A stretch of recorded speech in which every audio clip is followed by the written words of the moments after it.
भारतीय राजनीति के चिर युवा और जो सिर्फ बोलने में विश्वास रखते हैं, करने में नहीं, अर्थात ढपोर संघ के आधुनिक अवतार,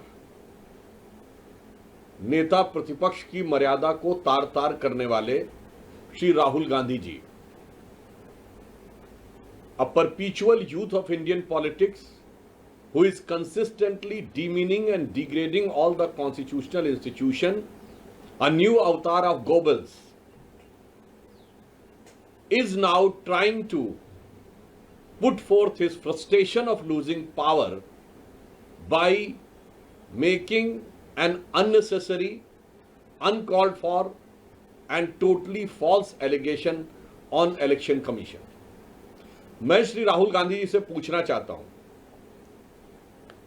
कि बिहार में, सिर्फ तथ्य के आधार पर पूछना चाहता हूं, पॉइंट नंबर 1, बिहार में 1 सितंबर तक जिस को आपत्ति है कि उसके कागज नहीं सही ढंग से प्रस्तुत हुए हैं, वो चुनाव आयोग को अपना आवेदन देकर अपना नाम जुड़वा सकता है। आज 10 दिन हो गए। इंडी गठबंधन के कुल बूथ लेवल एजेंट 1,60,000 है। आप 62 लाख को अगर डिवाइड करिए 10 से तो 6,20,000 आता है, और 6,20,000 को 1,60,000 से डिवाइड करिए तो 4.5 के लगभग आता है। यानी केवल 4 से 5 वोटरों का वेरिफिकेशन यदि एक दिन में इंडी गठबंधन के एक बूथ लेवल एजेंट ने किया होता तो अब तक सब कुछ साफ हो गया होता। यह है झूठ की इमारत पर खड़ा हुआ मिथ्या आरोप। आप औपचारिक रूप से कोई चीज वेरीफाई नहीं कर रहे हैं, न चुनाव आयोग को तकनीकी दृष्टि से जो संवैधानिक रिक्वायरमेंट है उस चीज को करने का वो नहीं कर रहे हैं, और आकर प्रचार कर रहे हैं। दूसरा बिंदु, वो बेंगलोर सेंट्रल की सीट के बारे में बात कर रहे हैं, तो मैं पूछना चाहता हूं वो 1 लाख उनके पास आए कहां से अगर चुनाव आयोग का डाटा नहीं था तो? दूसरा, उन्होंने किसको जारी किया है वो 1 लाख लोगों की सूची? क्या मीडिया को जारी किया है? क्या जनता को जारी किया है? क्या सांसदों को जारी किया है, या चुनाव आयोग को दिया है? दूसरा, मैं कांग्रेस पार्टी और इंडी गठबंधन में पूछना चाहता हूं, श्री राहुल गांधी जी, आप एक ही कॉन्स्टिट्यूएंसी में इतने सेलेक्टिव कैसे हो जाते हैं? उसी बेंगलोर सेंट्रल कॉन्स्टिट्यूएंसी में आप वो विधानसभा दिखा रहे हैं जहां बीजेपी ने लीड किया है, 2 विधानसभाएं चामराजपेट और शिवाजी नगर, जहां कांग्रेस को 60% से अधिक वोट मिला है, वहां पर बढ़े हुए मतदाता क्यों नजर नहीं आ रहे? क्योंकि वहां एक विशेष वर्ग की संख्या अधिक है, माइनॉरिटी डोमिनेंस है, या फिर आपको इस विषय में पता ही नहीं है? और मैं पूछना चाहता हूं, कर्नाटक में आपकी सरकार है, आपके चीफ मिनिस्टर प्रेस कॉन्फ्रेंस क्यों नहीं कर रहे हैं? डिप्टी सीएम प्रेस कॉन्फ्रेंस क्यों नहीं कर रहे हैं? यदि आप ये चाहते हैं कि सरकार के द्वारा नहीं हो, यद्यपि आप स्वयं नेता प्रतिपक्ष के रूप में कैबिनेट मंत्री का दर्जा पात्र हैं, यानी आप स्वयं सरकार की दृष्टि से सरकार के एक हिस्से हैं, क्योंकि आप कई कमेटीज में भी हैं, परंतु पार्टी से कराना था तो पार्टी का प्रदेश अध्यक्ष क्यों नहीं कर रहा है? आपके राष्ट्रीय अध्यक्ष आदरणीय खड़गे जी सबसे वरिष्ठ नेता हैं और वो कर्नाटक के हैं। शायद इसलिए वो नहीं कर रहे हैं कि उन्हें हकीकत पता है, और या फिर राहुल गांधी जी ये साबित करना चाहते हैं कि कर्नाटक राज्य के संदर्भ में ही उन्हीं की पार्टी के सीएम, डिप्टी सीएम, प्रदेश अध्यक्ष और राष्ट्रीय अध्यक्ष से ज्यादा ये राहुल गांधी जी को पता है, या ये उनके लिए निरंतर लॉन्च होने वाली, जैसे भारत ने एक बार में 100 सैटेलाइट लॉन्च करके एक दिन में रिकॉर्ड बनाया था, पर राहुल गांधी जी के निरंतर असफल लॉन्चिंग के प्रयास में किए जाने वाली छटपटाहट का ये एक और प्रयास मात्र है। दूसरा, मैं पूछना चाहता हूं, अगर ईमानदारी से क्या इस सीट की जांच नहीं होनी चाहिए? यदि बिहार में कई विधानसभा क्षेत्रों में अचानक रेजिडेंसी के लिए लाखों की संख्या में लोगों ने पिछले 5 महीने में आवेदन किया है, और मैं कांग्रेस पार्टी और राहुल गांधी से पूछना चाहता हूं, आप महाराष्ट्र के बारे में कहते हैं कि 4% वोटर बढ़ा, तो महाराष्ट्र की एक लोकसभा है धुले, जिसमें 6 विधानसभाएं हैं। 5 विधानसभाओं में भारतीय जनता पार्टी 2024 के लोकसभा में सारी 5 जीती, कुल जीत थी 1,90,000, और एक ही विधानसभा में कांग्रेस गठबंधन को कितना वोट मिला? 1,94,000, और उस विधानसभा का नाम है मालेगांव सेंट्रल। ये वही मालेगांव जिसकी पिछले दिनों में आपने बहुत चर्चा सुनी हो। एक विधानसभा में 1,94,000 और कांग्रेस और राहुल गांधी जी जवाब दें, उस मालेगांव में 43% नए वोटर बने, 43.5% न्यू वोटर। क्या इन बातों की जांच नहीं होनी चाहिए?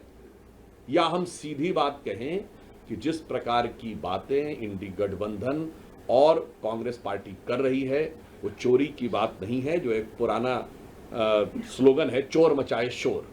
वास्तविक अर्थों में आज विदेशी भारत विरोधी शक्तियों के साथ हॉबनॉबिंग के शक के दायरे में तो कांग्रेस और इंडी गठबंधन के लोग पहले से ही थे।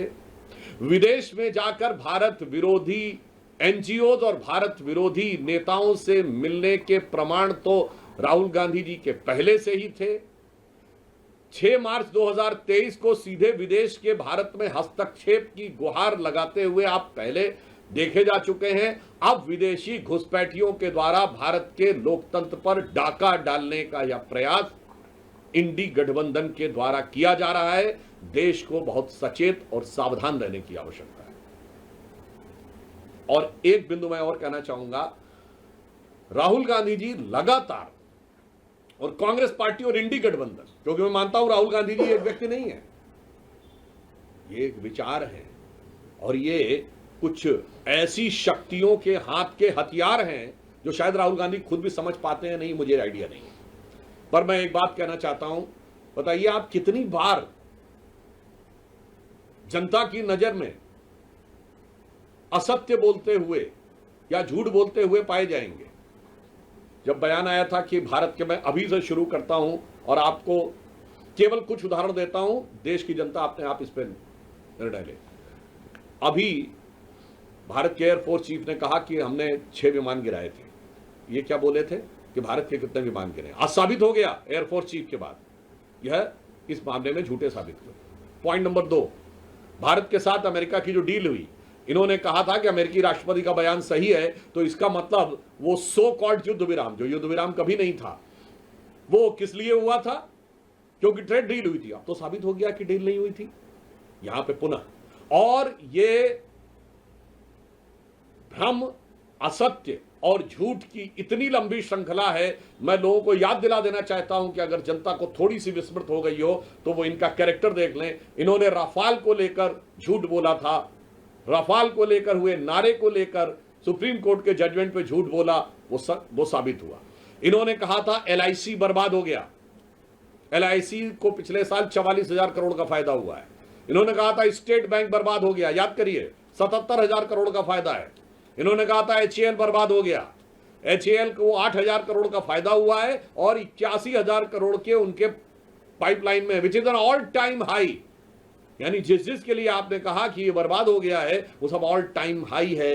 अब उसके बाद अगर आप फिर भी ना समझना चाहें तो जिस इकोनॉमी को आप डेड इकोनॉमी कहने में हिचक नहीं रहे हैं, वो आपकी मेंटल स्टेट को दर्शाता है। और भारत के बारे में जो इन्होंने सेना के बारे में कहा, एयरफोर्स के बारे में कहा, आर्मी के बारे में कहा, HAL के बारे में कहा, LIC के बारे में कहा, SBI के बारे में कहा और हाल ही में ऑपरेशन सिंदूर के बारे में जो कुछ कहा वह निरंतर असत्य और झूठ साबित हुआ। तो मैं एक पंक्ति में कहना चाहूंगा, एक दौर था जब इस देश में महात्मा गांधी ने एक किताब लिखी थी, माई एक्सपेरिमेंट्स विद ट्रुथ, सत्य के साथ मेरे प्रयोग। और आज हम देख रहे हैं उन्हीं के एकमेव स्वयंभू उत्तराधिकारी होने का दावा करने वाले श्री राहुल गांधी जी का असत्य का भयानक रोग।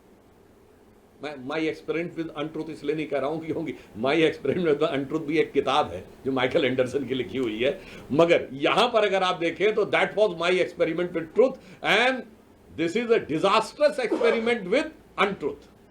वहां महात्मा गांधी थे जो सत्य के साथ प्रयोग था, यहां असत्य का भयानक रोग है।